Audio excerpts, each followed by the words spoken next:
दोस्तों, अगर हमारा प्रिय मित्र संकट में हो और वह हमें मदद के लिए पुकारे तो क्या हम मदद नहीं करेंगे? बहुत ही आसान सा जवाब है हाँ, करेंगे। लेकिन अगर कोई नहीं करता है तो उसे विश्वासघाती, उसे नीच दोस्त कोई हो ही नहीं सकता। वह दोस्त कहलाने के लिए लायक नहीं है। दोस्तों, आपको पता है कि इजराइल और भारत के बीच में कटु प्रेम, कटु दोस्ती है, जो हर मुद्दे पर, हर समस्या पर एक दूसरे के साथ कंधे से कंधा मिलाकर खड़े रहते हैं। इजराइल भारत में हर मसले पर अपना सहयोग भेजता रहता है। ऐसे में जब इजराइल और फिलिस्तीन के बीच युद्ध चल रहा है तो हो ही नहीं सकता कि भारत इजराइल की मदद नहीं करे, क्योंकि दोस्तों आपको पता है कि केंद्र के अंदर नरेंद्र मोदी की सरकार है और जब से नरेंद्र मोदी प्रधानमंत्री बने हैं तभी से भारत का विदेशों के साथ गहरा नाता बना हुआ है।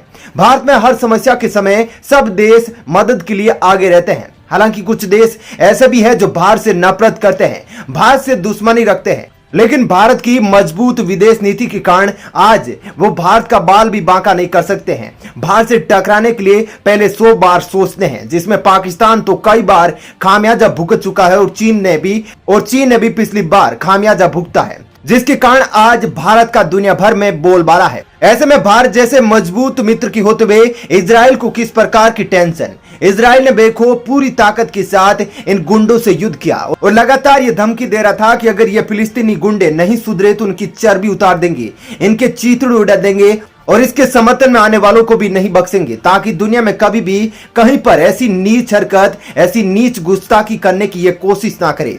दोस्तों, आपको क्या लगता है भारत और इजराइल के बीच में कितना गहरा संबंध है? इस पर अपना विचार जरूर लिखिएगा। लेकिन दोस्तों, अभी जो इजराइल और फिलिस्तीन के बीच में संघर्ष को लेकर एक बड़ी खबर आ रही है। जी हां, दोनों देशों के बीच में युद्ध विराम हो गया है। इजराइल की यहां पर महाजीत हो गई है, जिसके बाद सोशल मीडिया पर एक खबर तेजी से वायरल हो रही है, जो सीधे भारत के विदेश मंत्रालय और इजराइल के विदेश मंत्रालयों से जुड़ी हुई है और इस खबर को एकदम गलत भी नहीं ठहराया जा सकता है। दरअसल दोस्तों, आपको पता है कि इजराइल के लगातार घातक हमलों, एयर स्ट्राइक से मुस्लिम देश फिलिस्तीन, हमास के जितने भी समर्थक देश है, जितने भी समर्थक लोग हैं, वो एकदम से बौखला गए थे, जिसकी वजह से वे इजराइल पर दबाव बना रहे थे और कह रहे थे कि इजराइल के खिलाफ जिहाद करेंगे, एक साथ मिलकर हमला करेंगे। लेकिन दोस्तों, भारत के एक कदम ने इन देशों की एकदम बोलती बंद कर दी और भारत ने दिखा दिया कि इजराइल के लिए हम कुछ भी कर सकते हैं।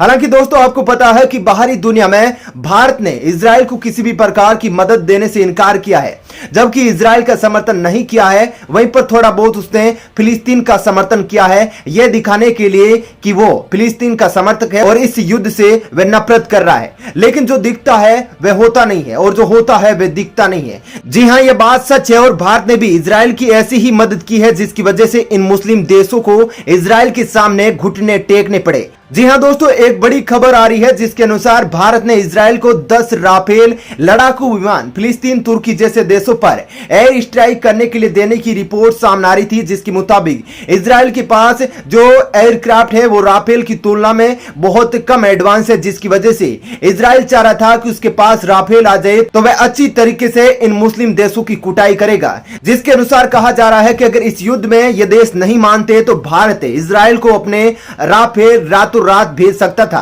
ऐसा सोशल मीडिया पर बहुत ही ज्यादा खबरें वायरल हो रही है। दोस्तों, हम इसकी पुष्टि नहीं करते, लेकिन अगर दोस्तों राफेल इजराइल के हाथों में जाता और इन देशों पर मंडराता तो आप सोचिए कि इनका क्या हाल होता, क्योंकि दोस्तों उनको पता है कि राफेल एक बहुत ही ज्यादा एडवांस एयरक्राफ्ट है, उसमें वह सारी टेक्नोलॉजी मौजूद है जो दुश्मन को चंद मिनटों में तबाह कर सकती है और ना ही राफेल को पकड़ने वाला कोई हथियार इन देशों के पास मौजूद है। ऐसे में दोस्तों इजराइल के पास ऐसे खतरनाक हथियार को आते हुए देख इन मुस्लिम देशों की नींद उड़ गई और उनको इतना डर सताने लगा कि इन्होंने इजराइल के सामने घुटने टेक दिए और कहा कि अब हमें युद्ध नहीं करना है, हम शांति से बैठ जाएंगे। तो दोस्तों, आपने देखा कि किस प्रकार से भारत ने अपने दोस्त की मदद करने का फैसला लिया था, जिसकी वजह से इन देशों को थोड़ी भनक लग गई और अपनी आती बर्बादी को देखकर ये एकदम चौकना हो गई और जिसकी वजह से यह फैसला लिया गया है और इजराइल और फिलिस्तीन सीज फायर का ऐलान किया है।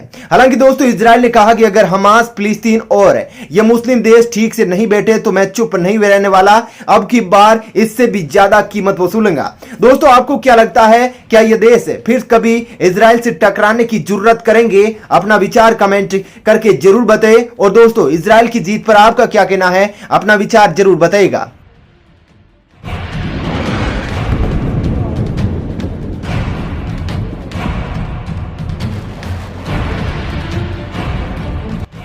नमस्कार, जय हिंद, भारत माता की जय। दोस्तों, एक बहुत ही बड़ी खबर आ रही है इजराइल और फिलिस्तीन विवाद को लेकर। जी हां दोस्तों, लगातार 11 दिनों से चल रहे इस विवाद में बहुत ही ज्यादा जनहानि और आर्थिक हानि हुई है इन दोनों देशों की। इसको लेकर अब बड़ी खबर आ रही है। जी हां, इजराइल के लगातार हमलों से हमास पूरी तरह से टूट चुका है और उसने अपनी हार मान ली है।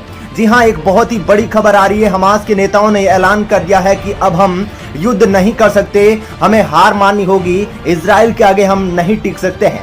हमने गलती कर दी है इजराइल के जबड़े में हाथ डालकर, और इजराइल अब हमारा हाथ नहीं छोड़ रहा है।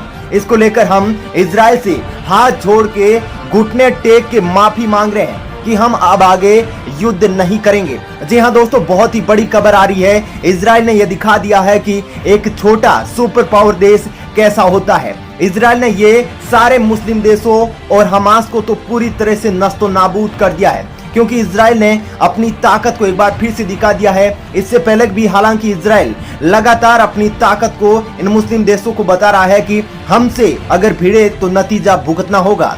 लेकिन दोस्तों, हमास के नेता अब पूरी तरीके से टूट चुके हैं और लगातार ये बयान दे रहे हैं कि हम आगे युद्ध नहीं करेंगे। इसके लिए हम अगले 24 घंटों के अंदर अंदर युद्ध खत्म करने का ऐलान कर सकते हैं, सीज फायर का ऐलान कर सकते हैं। जी हां, ये हमास के नेताओं का कहना है।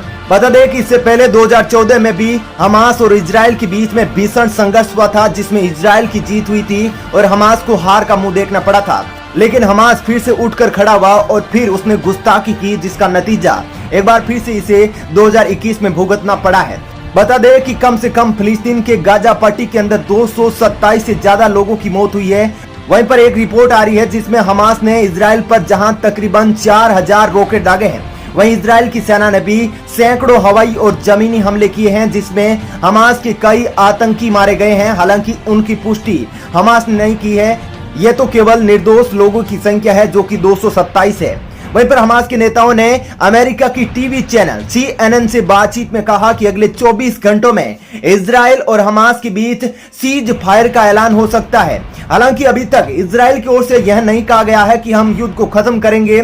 बता दें कि इजराइल के प्रधानमंत्री नेतन्याहू ने बुधवार को कहा था कि हम हमास से पूरी कीमत वसूल करेंगे कि उसने कैसे हम पर बिना कारण रॉकेट हमले किए हैं, जिसके बाद अब भी सीज फायर का कोई भी ऐलान होने का अंदेशा नहीं लग रहा है। लेकिन हमास के नेता ये कह रहे हैं कि हम सीज फायर को रोक देंगे और युद्ध को खत्म करने वाले हैं। लेकिन इजराइल अभी तक इसके लिए कोई भी बयान नहीं दे रहा है। इजराइल